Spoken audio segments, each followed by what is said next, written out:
సముద్ర మథనం ద్వారా ఉద్భవించిన కాలుష్య నివారణకై ఒక మహాయజ్ఞాన్ని చేయ తలపెట్టారు. అత్యుత్తమమైన ఆలోచన బ్రహ్మదేవులది. ఎక్కడ నిర్వహించబోతున్నారు ఈ మహాయజ్ఞం? ప్రయాగలోని ధర్మభూమిపై పరమపిత బ్రహ్మదేవులు యజ్ఞం కోసం తమను ఆహ్వానించమని నన్ను పంపారు.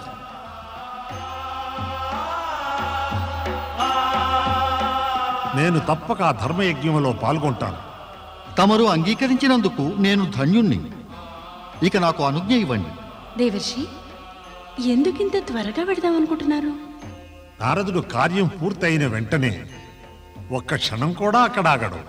శివ శివ శివ శివ శివ శివ అలా అపార్థం చేసుకోకండి ప్రభు. ఒకవేళ తమ ఆజ్ఞ అయితే తమ చరణాల దగ్గరే పడుంటాను. ఇక మరీ ఏమిటి? మరి ప్రస్తుతం నేను మహానుభావులెందరినో ప్రయాగ యజ్ఞానికి ఆహ్వానించడానికి వెళ్ళాలి. పరమపిత బ్రహ్మదేవుల ఆజ్ఞ ఏమంటే ఈ కార్యాన్ని నేను అతిశీఘ్రంగా పూర్తి చేయాలట. ఈ శుభకార్యం నుంచి నిన్ను ఆపన నారదా. వెళ్ళు, విజయీ భవ. నారాయణ నారాయణ.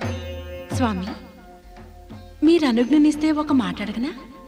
ఇంకా ఏమైనా అనుమానం మిగిలి ఉందా? స్వామి, ఆ ప్రయాగ యజ్ఞంలో మీతో పాటు నేను రావచ్చునా? ఒకటి మహాయజ్ఞం, రెండోది పుణ్యభూమిలోని ఆహ్లాదం. రెండింటి కార్యాల పుణ్యం ఒకేసారి కలుగుతుంది స్వామి. వద్దు దేవి, నీకు ఆహ్వానం లేకుండా రావడం సరికాదు. ఉచితమనిపిస్తే బ్రహ్మదేవులు తప్పక సందేశం పంపి ఉండేవారు.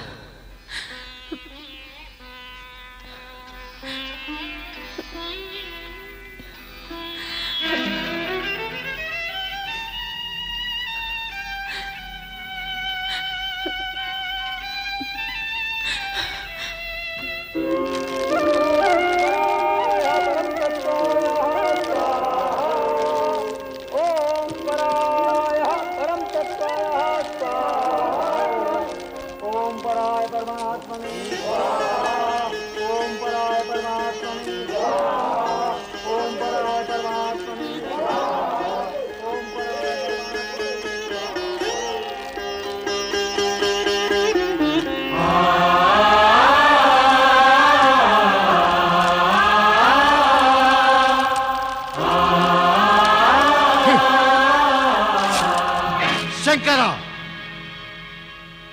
ఇక్కడ కూర్చుని ఉన్న సమస్త ప్రజానీకం మా గౌరవార్థం తమ శిరస్సునే వంచి ప్రణామం చేశారు.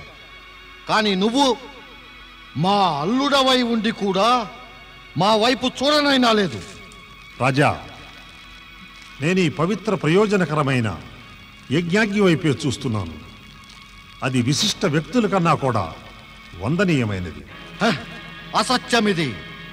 నీవు ఏమాత్రము యోగ్యుడవు కాదు. ఈ యజ్ఞంలోని పవిత్రాగ్నిని చూడటానికి అర్హుడవు కాదు. భూత ప్రేత పిశాచాలతో తిరగడంతో నీ వేదమంత్రాలన్నీ వ్యర్థమయ్యాయి. నీవు కేవలం సకల శాస్త్రాలను అలక్ష్యం చేసి నీతి నియమాలను కలంకితం చేసే మోసగాడివి, దుష్టుడివి, పాపిష్టి పురుషుడివి మాత్రమే. నేను దక్ష ప్రజాపతిగా నిన్ను శపిస్తున్నాను. శ్మశానాల్లో నివాసం ఏర్పరచుకుని ఉన్నత కులస్తుల మధ్య మసలే ఈ శంకరుణ్ణి ఈ యజ్ఞం నుండి బహిష్కరిస్తున్నాను. దేవతలతో పాటు ఈ యజ్ఞంలో ఇతనికి ఏ భాగము ఉండరాదు. ఓరి మహామూర్ఖ, దుర్బుద్ధి గల దక్ష, నువ్వు సాక్షాత్తు పరమేశ్వరుణ్ణే యజ్ఞం నుండి బహిష్కరిస్తావా? వీరి కటాక్షంతో యజ్ఞం సఫలమవుతుంది, అది పవిత్రం అవుతుంది. ఓరి బ్రాహ్మణాధమా, నీచా దక్ష, నీవు వీరినే ఉపేక్షిస్తావా? సృష్టికర్త ఆయనే, కార్యకర్త ఆయనే, చివరికి సృష్టి సంహారకుడు కూడా. ఈ శివగణమంతా ఇప్పుడే ఈ యజ్ఞం నుండి బహిష్కృతులు కావాలి. మీరు అందరికందరూ నీచులు, మోసగాళ్ళు. ఆ చింపిరి జుట్టు, వాళ్ళంతా విభూది, అస్థికలు ఆభరణాలుగా గల అధములు. మీరు మద్యపానానికి లొంగిపోతారు. ఇదే నా శాపం, ఇదే నా శాపం. ఓరి మూర్ఖుడా, నీకు శివతత్వపు కనీస జ్ఞానం కూడా లేదు. ఒళ్ళు తెలియక నువ్వు దురహంకారంతో మహేశ్వరుణ్ణి బహిష్కరించావు. అందుకే శివ తేజస్సు ప్రభావంతో నేను నిన్ను శపిస్తున్నాను. నీ వంటి బ్రాహ్మణులు విభేదాలలో చిక్కుకొని సతమతమవుతారు. నీవు తత్వజ్ఞానాన్ని కోల్పోతావు. ఇక నీ ముఖము పశు సమానమగుగాక. నంది, నువ్వు ఈ విధంగా ఉద్రేకపడకూడదు. నీవు వ్యర్థంగా బ్రాహ్మణ కులాన్ని శపించావు. ఇంకా నా సంగతి అంటావా? నన్ను ఎటువంటి శాపం కూడా ఎప్పుడూ ఏమీ చేయలేదు. నువ్వు జ్ఞానివేనంది. సంకటంలో ఉన్న ఋషులకు తత్వజ్ఞానోపదేశం మరి నీవే చేశావు. ఇక చాలు, శాంతించి నిశ్చింతగా ఉండు. నీ ఆరాధ్య దైవాన్ని ఎవరూ ఏమీ చేయలేరు. నేనే యజ్ఞాన్ని, నేనే యజ్ఞకర్మను, యజ్ఞంలోని సకల ఉపకరణాలు నేనే, యజ్ఞాల ఆత్మను నేనే, యజ్ఞాధిపతిని నేనే, యజ్ఞ బహిష్కృతుడను కూడా నేనే. పదండి, కైలాసానికి తిరిగి వెళ్ళిపోదాం.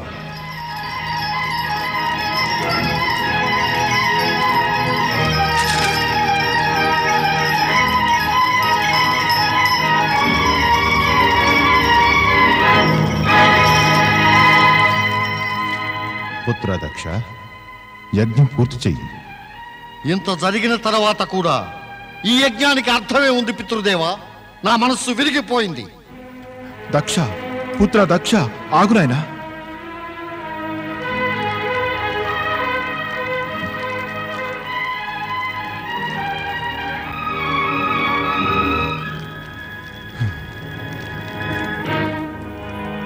ఏమైంది నాథ? ఏమైంది? మీరు యజ్ఞానికి వెళ్ళారుగా. యజ్ఞానుష్ఠానం తర్వాత మనసు చల్లబడుతుంది. అయితే మీరు అంత ఆయాసపడుతున్నారేంటి స్వామి? ఒకసారి రాజ్యవైద్యుడు. నాకేమీ కాలేదు. దక్ష ప్రజాపతికి ఏమీ జరగదు మహారాణి. నాశనమయ్యే రోజు అహంకారి భూతనాథుడికే వచ్చింది. క్రిక్కిరిసిన నిండు సభలో నన్ను అవమానిస్తాడా? మీరు అల్లుని గురించి మాట్లాడుతున్నారా? ఏం చేశాడు అతను? అంత కోపంతో రగిలిపోతున్నారే. ఏం చేయలేదని అతను. భూత ప్రేత పిశాచాలతో పాటు శ్మశానంలో తిరిగే ఆ జోగి దుస్సాహసం చూశావా? మునులు, ఋషులు, దేవతలు ఈ దక్షుని గౌరవించగా అతను మాత్రం ఉపేక్షిస్తాడా? నన్ను విద్వాంసుడిగా, మహావ్యక్తిగా కాకపోయినా కనీసం మామగారికిచ్చే మర్యాదైనా ఇవ్వలేడా? ఒకవేళ అతను ధ్యాసంతా ఆ సమయంలో ఆ యజ్ఞంపైనే ఉందేమో. ఆ నీచుణ్ణి బలపరుస్తున్నావు మహారాణి.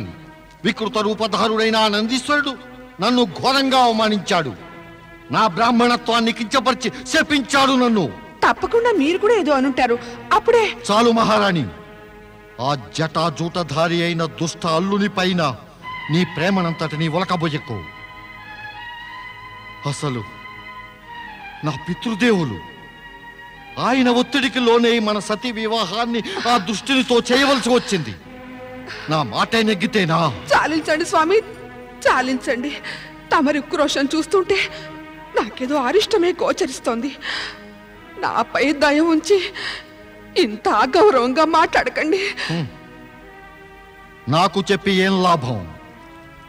అవమానానికి ప్రతీకారం అవమానమే అయి తీరుతుంది. మహారాణి, నేను వెంటనే ఒక మహాయజ్ఞాన్ని చేయదలిచాను. అందులో మీ గారాలల్లుడిని ఎంత మాత్రమో ఆహ్వానించాలని గుర్తుంచుకో. ఇలా మీరు అంతేకాదు, యజ్ఞ ఫలం కూడా దక్కనివ్వను. ప్రతీకారం తీర్చుకుంటాను. ప్రతీకారం. శివునిపై ప్రతీకారం తీర్చుకోవడానికి నిశ్చయించాడు జగమండి ఆవేశపరుడు అయిన దక్షుడు. ప్రయాగ యజ్ఞాన్ని మాత్రం బ్రహ్మదేవుడు ఏదో విధంగా పూర్తి చేశాడు. అనర్థకారకమైన సంఘటనతో వికల మనస్కుడైన బ్రహ్మదేవుడు బ్రహ్మలోకపు కమలాసనాన్ని వీడి ఏకాంత చింతన కోసం అదృశ్యమయ్యాడు. నారాయణ నారాయణ. పరమపిత బ్రహ్మదేవ ఎక్కడున్నారు? తమరి కమలాసనం ఎందుకు రిక్తమై ఉంది? దయ ఉంచి దర్శనమివ్వండి. ఓం నమః శివాయ.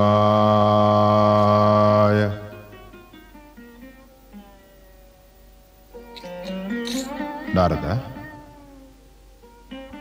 ప్రణామం పరమపిత. ఏమైంది?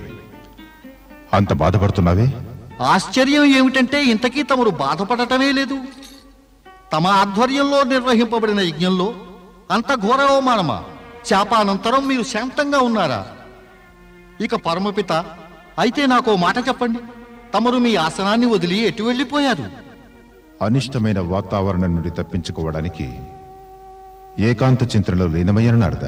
పరమపిత, తమరి ఈ కమలాసనం చింతనలకు కేంద్రం కదా. దానికోసమే ఇక్కడ నుండి అదృశ్యం కావడంలో ఉద్దేశ్యం. నీవు పిలిచావు కాబట్టి వచ్చాను. నిజానికి కొంత సమయం వరకు అదృశ్యంగానే ఉందామనుకున్నాను. పరమపిత, దీనికి కారణం? ముందు నా ప్రశ్నకు సమాధానమివ్వు. నీవే స్వయంగా ప్రయాగ యజ్ఞం కోసం సందేశాలను పంపి నీవక్కడికి ఎందుకు రాలేదు? నారాయణ నారాయణ. పరమపిత, తమరు నా అశక్తతను అర్థం చేసుకోండి. శ్రీ మహావిష్ణువు అనుమానం వ్యక్తపరిచినట్టుగా ఆ యజ్ఞంలో అనర్థం జరగనే జరిగింది. అందుకే ఆయన ఆజ్ఞానుసారం నేను అక్కడికి రాలేకపోయాను. పరమపిత, తమరే చెప్పండి మరి, పరమేశ్వరునికి జరిగిన అవమానం నేను ఎలా తిలకించను? అర్థమైంది. పరమపిత, ఒక మాట నాకు అర్థం కాలేదు. ఏమిటది? తమరు మా సోదరుడు దక్షుడు పరమేశ్వరుడైన శంకరుణ్ణి అవమానిస్తూ ఉంటే అడ్డుకోలేదే? ఎందుకంటే బూడిద పూసుకు తిరిగే ఆ భూతనాథుడు అవమానానికి అర్హుడే అని. నారాయణ నారాయణ. అలా అశుభం పలికి నీ సర్వనాశనాన్నే కొని తెచ్చుకుంటున్నావు సోదరా. సర్వనాశనమా? సర్వనాశనానికి ఎవరు యోగ్యులో వారే అవుతారు సర్వనాశనం. నేను దక్ష ప్రజాపతిని, సకల ప్రజా పరిపాలకుడను. నన్ను అవమానపరిచిన వారికి దండన విధించి తీరుతాను నారదా. దక్ష, క్రోధావేశాలతో నీవు యజ్ఞభూమిలో చేసిన అనర్థానికి కించిత్ దుఃఖమైనా కలగటం లేదా? ఇప్పుడు ఇక్కడికి ఎందుకు వచ్చావు? పరమపిత, దక్షయజ్ఞానికి ఆహ్వానిద్దామని వచ్చాను. దక్షయజ్ఞమా? ఏమిటా దక్షయజ్ఞం? పరమపిత, తమరు మీ యజ్ఞాన్ని నాతో బలవంతంగా పూర్తి చేయించారు. నాకది సంతోషంగా లేదు. ఆ కారణంగా నేను నిశ్చయించాను, దక్షభూమిలో నేను స్వయంగా ఒక మహాయజ్ఞాన్ని చేయాలని. నారాయణ నారాయణ. ఈ యజ్ఞంతో కలిగే ప్రయోజనం? నారదా, అత్యవసరమా నీ ప్రతి ప్రశ్నకి సమాధానం ఇవ్వడం? అయితే ఈ యజ్ఞానికి కారణం తెలుసుకోవాలా? విను మరి. దక్షయజ్ఞాన్ని చేసి నేను ఆ శివుణ్ణి శాశ్వతంగా సమస్త యజ్ఞాల నుంచి బహిష్కరిస్తాను. ఈ యజ్ఞం చేసి నాకు చేసిన అవమానానికి ప్రతీకారం చేస్తాను. దక్ష, శివుడు సాక్షాత్తు పరబ్రహ్మ స్వరూపుడు. నువ్వేం బహిష్కరిస్తావు అతన్ని? ఇటువంటి అనుచిత ఆలోచనని నీ మనసు నుండి తొలగించు. ఇది నా ఆలోచనే కాదు, దృఢ నిశ్చయం పరమపిత. నేనిప్పుడిప్పుడే శ్రీ మహావిష్ణువును ఆహ్వానించి వచ్చాను. ఆయన దగ్గర మాట కూడా తీసుకున్నాను. నేను తలపెట్టిన ఈ యజ్ఞంలో పాల్గొని తీరాలని. అందులో కైలాసపతి అయిన శివునికి ఏ స్థానము లేదు పరమపిత. నారాయణ నారాయణ. పరమేశ్వరుడు భగవంతుడవడమే కాకుండా తమరి అల్లుడు కూడాను, ఇంకా తమ పుత్రికైన సతికి పతి కూడాను. అతనిని తమరు యజ్ఞం నుండి బహిష్కరించి ఎలా చెయ్యగలరు? నువ్వు మాట్లాడుకున్నారదా? నేను ఆ శివుణ్ణి యజ్ఞం నుంచే కాదు, నా జీవితం నుంచి కూడా బహిష్కరించాను. పితృదేవ, తమరు సమయానికి యజ్ఞస్థలికి వచ్చి సకల కార్యాలను పర్యవేక్షించండి. నేను ఇది చెప్పడానికే వచ్చాను. ప్రణామం పితృదేవ. నారాయణ నారాయణ. ఇంత క్రోధమా, ఇంత అభిమానమా? తప్పక దక్ష ప్రజాపతి నెత్తిపైన దౌర్భాగ్యం తిష్టవేసుకుంది. శివుని పట్ల ఇంత ఉక్రోషం ఉంటే ఇతనికి నిలువనీడ ఉండదు. పరమపిత, మనస్ఫూర్తిగా ప్రార్థిస్తున్నా, ఆ యజ్ఞానికి తమరు వెళ్ళకపోతే మంచిది. నా కుమారుడు చేయదలిచే యజ్ఞానికి వెళ్ళకపోవడం అది సంభవమా నారదా? నేను వెళ్ళవలసి ఉంటుంది. పరమపిత, తమరు ఒకసారి పరమేశ్వరునికి జరిగిన అవమానాన్ని చూశారు కదా, రెండవసారి కూడా చూద్దామని కుతూహలమా? అంతకంటే శ్రేష్టం తమరు యజ్ఞాన్ని బహిష్కరించడమే మంచిది. సందిగ్ధంలో పడవేకు నారదా. నన్ను నా కర్తవ్యాన్ని పాటించని.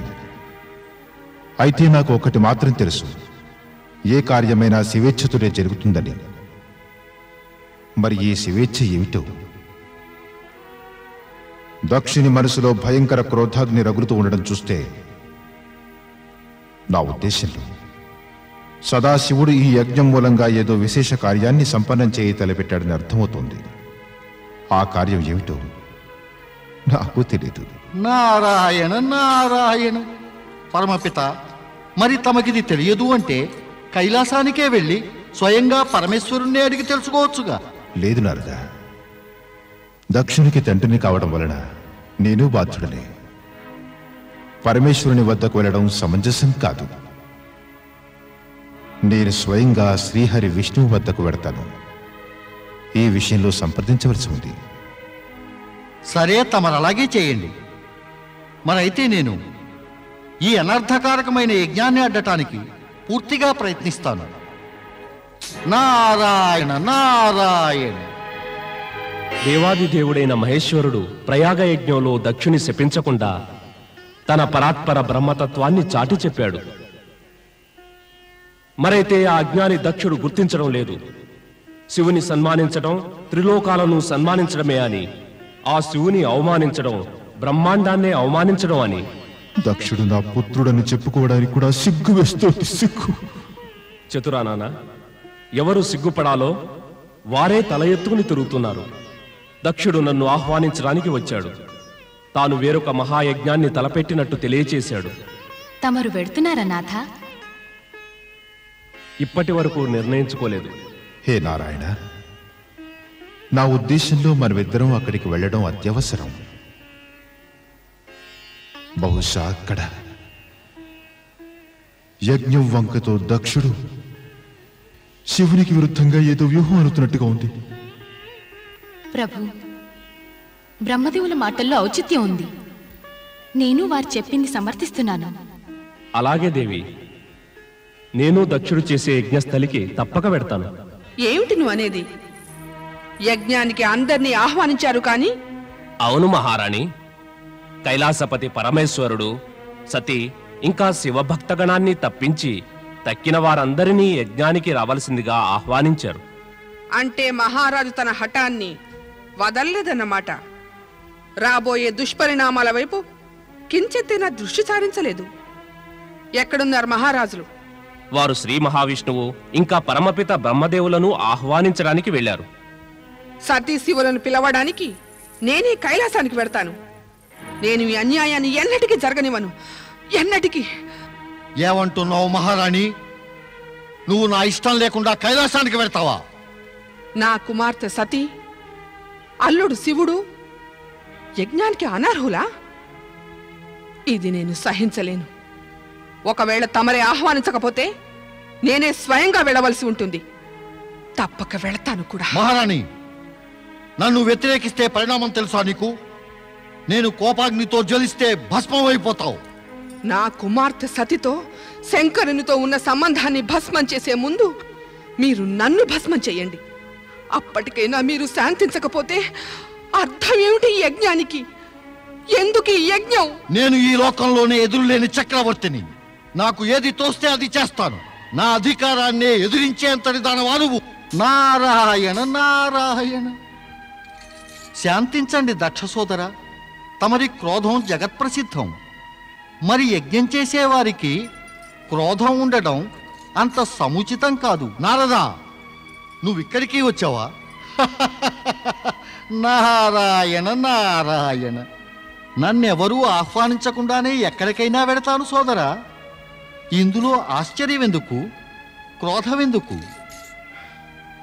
దేవర్షి, చూస్తున్నారా వీరి పట్టుదల? తమరే తెలపండి. శంకరుని పిలవకుండా ఏ యజ్ఞమైనా ఫలిస్తుందంటారా? కానే కాదు. శివుడు లేకుండా యజ్ఞం ఫలించదు. అది అనుచితం కూడా. సోదరా దక్ష, అందుకే తమను నేను హెచ్చరించడానికే వచ్చాను. సతీశివులను తప్పక ఆహ్వానించండి, లేదా ఈ యజ్ఞం ఆలోచనే పూర్తిగా వదిలివేయండి. శివుడు లేని ఇలాంటి యజ్ఞాల వలన ఎవరికీ ఎలాంటి ప్రయోజనము ఉండదు. ఈ యజ్ఞం తప్పక అవుతుంది. సతీశివులు లేకుండానే అవుతుంది. ఇదే నా నిశ్చయం. ఇక ఈ దృఢ నిశ్చయాన్ని ఏమాత్రం మార్చుకోను. నారదుడి మాటల్ని ఆలకించండి. సతీ శివులకు ఆహ్వానం పంపడి స్వామి. ఇప్పటికీ జాప్యం కాలేదు. తమకు శివుని కలుసుకోవడానికి కైలాసానికి వెళ్ళడం ఇష్టం లేకపోతే నేను తప్పక వెళతాను మీ సోదరునిగా. మా వదిన గారి మాటలు ఒప్పుకోండి సోదరా. పిలవని పేరంటానికి వచ్చి నాకు కోపం తెప్పించడమే కాక నే తలపెట్టిన యజ్ఞంలో జోక్యం చేసుకుంటావా? నారదా, నువ్వు ఇక్కడి నుంచి వెంటనే వెళ్ళిపో, వెంటనే వెళ్ళిపో. తమరేనా స్వామి మాట్లాడేది? దేవర్షి నారదులు తమ సోదరులే కాకుండా ఎంతో పూజనీయులే. నారాయణ నారాయణ, వినాశకాలే విపరీత బుద్ధి.